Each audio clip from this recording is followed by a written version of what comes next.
Իրականում գիտակցում եմ, որ կառավարությունը դեռ չի ներկայացրել իր ծրագիրը, բայց մի փոքրիկ առաջարկ թոթափեմ, հետո հարցս կտամ։ Ժպտացեք։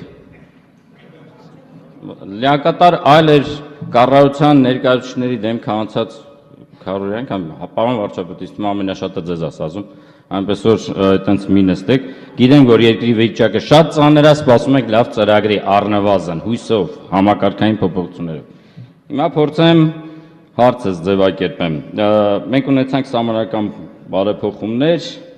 եւ հոդված 86-ում ամրագրեցինք 16 կետից բաղկացած պետության քաղաքականության հիմնական նպատակները։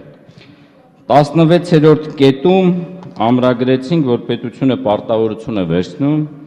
բարեգործությունը խթանել մշակութային, կրթական, գիտական, առողջապահական, մարզական, սոցիալական եւ այլ հասարակական հաստատությունների հիմնադրման, ֆինանսավորման, ինչպես նաեւ դրանց ֆինանսական անկախության ապահովման նպատակով։ Հարցս ֆինանսների նախարարին, պարոն Վարդան Արամյանին։ Պարոն Արամյան, եթե այդպիսի մեծ գաղտնիք չի, որ կարող եք հիմա ասել, արդյոք կառավարությունում քննարկվում է նոր մոտեցումներ, մեխանիզմներ եւ խթանիչներ այդ բարեգործության միջոցով նպաստելու, որ այլ մեր կազմակերպությունները ունենան ֆինանսական հարատևություն սեփական ունակություններով եւ միջոցներով։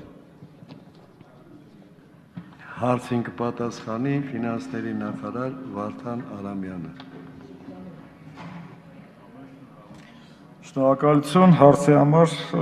պարոն Պողոսյան, իհարկե մենք նաև ուսումնասիրում ենք ձեր կողմից ներկայացված առանձին առաջարկ,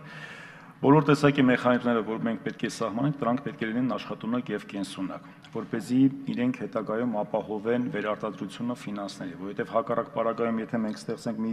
իրավիճակ, որ անընդհատ պետական բյուջեի մեր հարկատուների հաշվին նմանատիպ գումարները պետք է ներարկվեն, դա կենսունակ եւ աշխատունակ չի լինի։ Իհարկե մենք քննարկում ենք այդ մոտեցումները, ամենակարևորը, որ այդ համակարգերի ինչ որ դուք նշեցիք,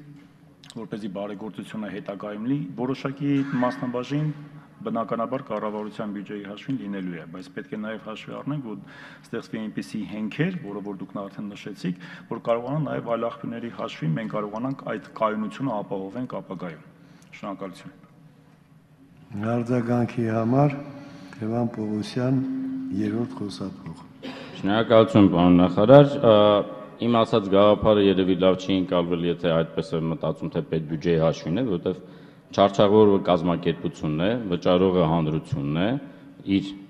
ամեն ինչով, դու ընդհանրապես խթանիչ ես նպաստում։ Ինձ հետաքրքրին են խթանիչները։ Մեխանիզմների մասին կարող ենք 100 ձևի քննարկենք, թե որտեղ կարելի է ներդնել, ոնց կարելի է ապահովել։ Դուք ապահովեք խթանիչները, մեխանիզմները բնականաբար ավելի հեշտ կլինի։ Խթանիչների մասին քննարկում կամ գաղափար նոր ծրագրում կլինի, կտեսնենք։ Մենք քննարկում ենք, պարոն Պողոսյան, ես ավելի բաց եմ։ Երբ որ մենք ասում ենք խթանիչները պետության կողմից լինում են երկու տեսակի։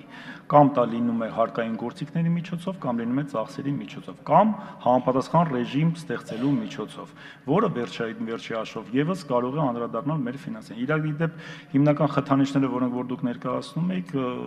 մենք ինչ որ նաեւ քննարկում ենք, դա որոշակի նաեւ հարկային քաղաքականության տարելը է իր մեջ ներառում։ Իսկ եթե մենք հարկային քաղաքականության տարերից հրաժարվում ենք, դա բնականաբար նաև անդրադառնում է բյուջեի վրա, եւ դա եւս բյուջեի միջոց է, որը զիջվում է նաև տնտեսվարողներին։ Շնորհակալություն։ Հարց տալու